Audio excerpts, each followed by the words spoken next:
Información precisa, completa, veraz, objetiva e independiente. Directo a tu pantalla. Radio Caracas Radio presenta Voz de América.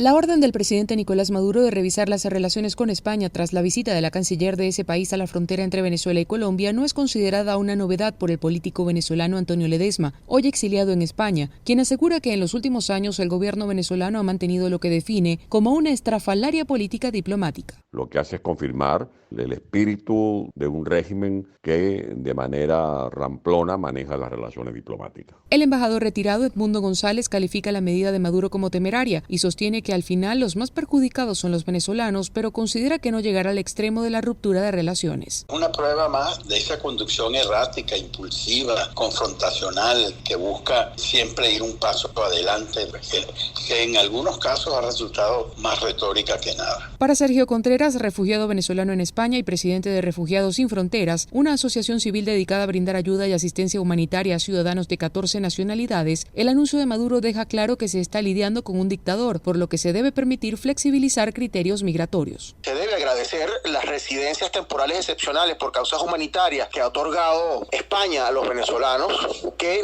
no tienen o no reúnen todos y cada uno de los elementos de hecho y derecho para gozar del asilo.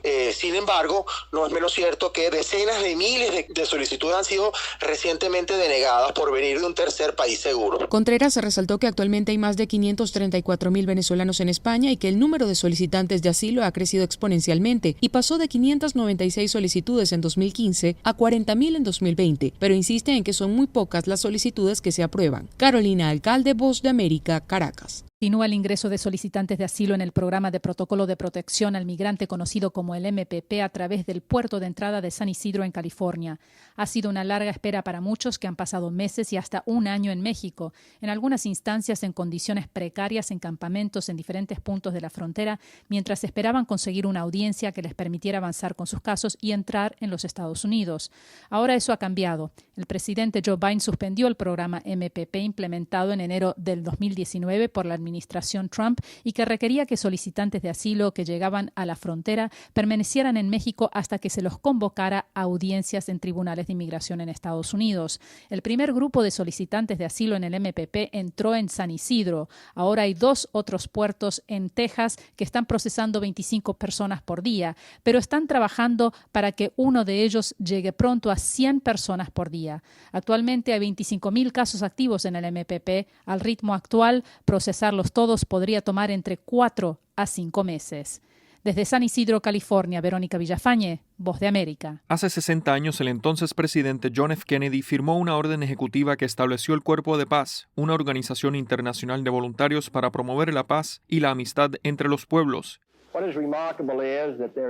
Y el propio mandatario describió el programa y las perspectivas de los jóvenes estadounidenses que viajaban al extranjero no solo para trabajar codo con ciudadanos de otros países, sino también para aprender de ellos.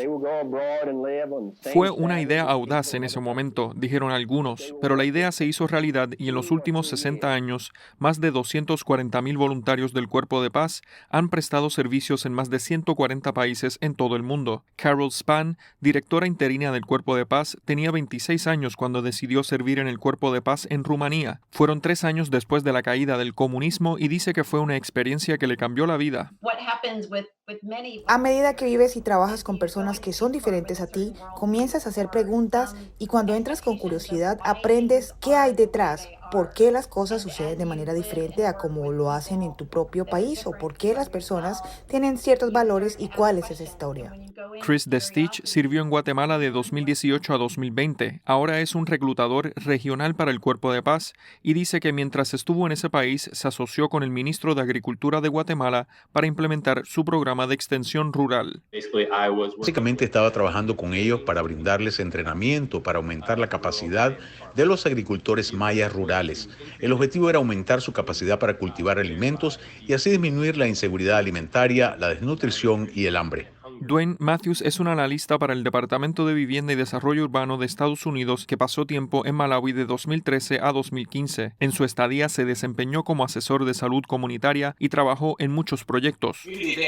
La comunidad en realidad donó 30% de lo que necesitábamos. Donó la tierra, donó parte del trabajo, algunos de los ladrillos y piedras de cantera. De hecho, nos quedaba dinero gracias a la contribución de la comunidad, que es la forma en que sabíamos que este proyecto iba a ser sostenible porque la comunidad lo quería. Tanto Matthews como The Stitch dicen que han aprendido lecciones de vida y habilidades que no habrían tenido si no hubieran servido en el Cuerpo de Paz.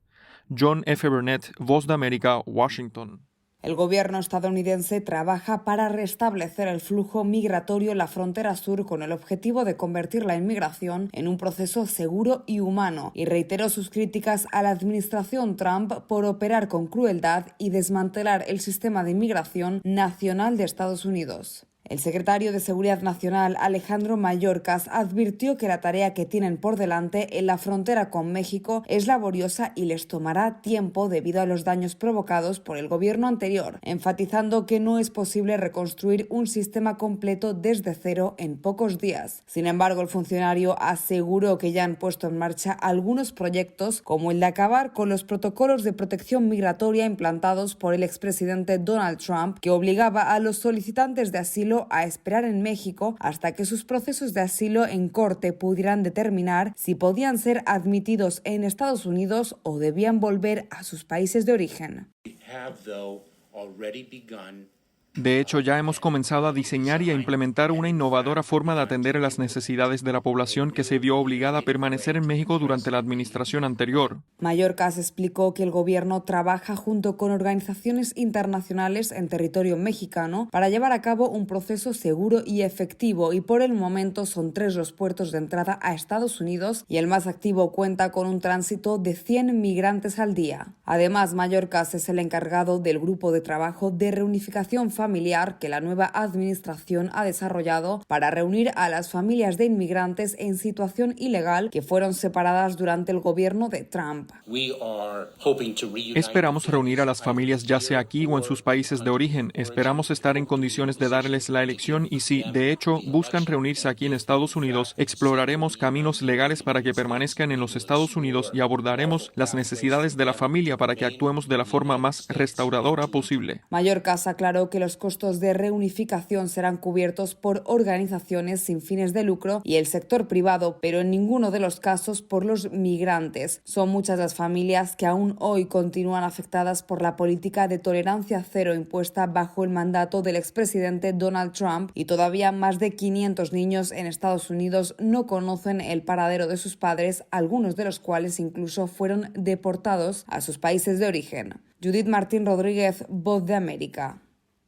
El canciller mexicano Marcelo Ebrard aseguró que en la reunión virtual entre los presidentes de México, Andrés Manuel López Obrador, y de Estados Unidos, Joe Biden, hubo una comunicación fácil y cordial, y lo más destacado es el renacimiento de una visión común en Norteamérica, respeto a soberanía, trato igualitario y sabiduría para procesar diferencias. Gina Cruz, senadora del PAN, partido de oposición, consideró que se trató de un encuentro positivo que deberá traducirse en beneficios concretos. La legisladora, presidenta de la Comisión de Relaciones Exteriores para América del Norte, estimó que más que avanzar en un acuerdo para regular el flujo migratorio, como lo planteó el presidente López Obrador, se debe regularizar primero la situación de quienes ya se encuentran en territorio estadounidense. Hemos visto por parte del gobierno de los Estados Unidos voluntad primero para un golpe de timón en cuanto a la política migratoria, y creo que esta reunión es el parteaguas para empezar a diseñar un plan entre ambos países para así ayudar primero a empezar con quienes ya están viviendo, los mexicanos que ya están viviendo en Estados Unidos. Aribel Contreras, académica de la Universidad Iberoamericana, especialista en asuntos diplomáticos, estimó que un tema que deberá empujarse a nivel ministerial es el de la pandemia provocada por el coronavirus, un asunto que debe tratarse a nivel regional e incluso contemplar una reunión trilateral para abordarlo. y un adendum en el acuerdo comercial. Porque la pandemia necesita ser combatida desde un frente regional. El TEMEC se queda corto en el sentido de que no hay un capítulo que hable de manejo de crisis. Yo argumento de que el mundo estamos viviendo una segunda guerra fría 2.0 a partir de la pandemia y el mundo se encuentra dividido entre países vacunados contra países sin vacunar.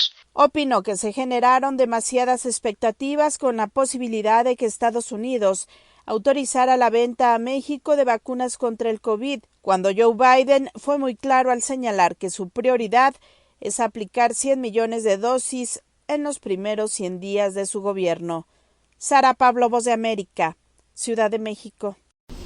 El partido Nuevas Ideas, que fue fundado por el presidente de El Salvador, Nayib Bukele, hace casi 2 años, logró un exitoso debut en las elecciones legislativas y municipales del domingo, con una contundente victoria que le permitirá contar con 56 de los 84 escaños que integran el Congreso Nacional, según el resultado preliminar que presentó el Tribunal Supremo Electoral. Pese a la arrolladora victoria, la jefa de operaciones del gabinete de gobierno, Carolina Recinos, funcionaria de confianza de Bukele, tiene cuestionamientos para el organismo eleccionario. Este Tribunal Supremo Electoral nos queda debiendo. Este tribunal pues le ha quedado muy grande la tarea encomendada de estructurar unas elecciones que garantizaran transparencia. A los 56 curules de Nuevas Ideas se sumarán 5 legisladores del partido Gran Alianza por la Unidad Nacional Gana, que llevó al poder al presidente Bukele. Con ello completarán los 2/3 del Congreso y con esta composición el Poder Ejecutivo tendrá a su alcance mayores controles para tomar decisiones fiscales e institucionales, según expresa Óscar Picardo, académico de la Universidad Francisco Gavidia. El modelo de contrapesos, es decir, ya el presidente va a tener todo o casi todo el control del Estado. Ya no va a tener obstáculos, va a poder aprobar el presupuesto que quiere, como quiere. La nueva legislatura en El Salvador y los gobiernos municipales asumirán sus funciones el 1 de mayo. Neri Mabel Reyes, Voz de América, San Salvador.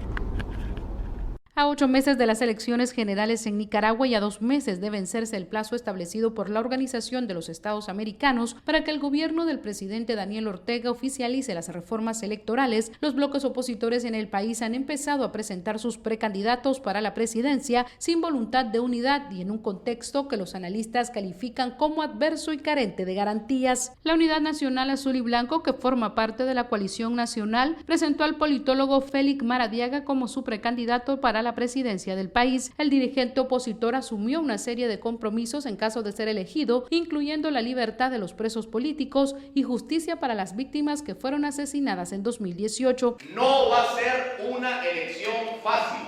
Nos la van a querer robar y actúan así porque nos tienen miedo. En tanto, la Alianza Ciudadana, integrada por el Partido Ciudadanos por la Libertad y la Alianza Cívica, insiste en su postura de convertirse en la plataforma electoral que compite en noviembre con el Frente Sandinista, mientras intenta negociar por separado con los integrantes del otro bloque opositor, a la espera de que se les unan e impulsen la candidatura del economista Juan Sebastián Chamorro, quien se convirtió en su precandidato oficial. Quiero ser el candidato de la esperanza. Quiero ser el candidato que derrote a Ortega. En tanto, Carlos Tunnerman, vocero de la Comisión de Buena Voluntad, que intenta un acercamiento de los opositores antes de finales de marzo, afirma que la coalición nacional se ha mostrado desde un principio en disposición de conversar, mientras la Alianza Ciudadana sigue sin responder a la invitación, una estrategia política que contrasta con la demanda de unidad. Daliano Caña, Voz de América, Nicaragua. Información precisa, completa, veraz, objetiva e independiente. Directo a tu pantalla. Voz de América en RCR 750.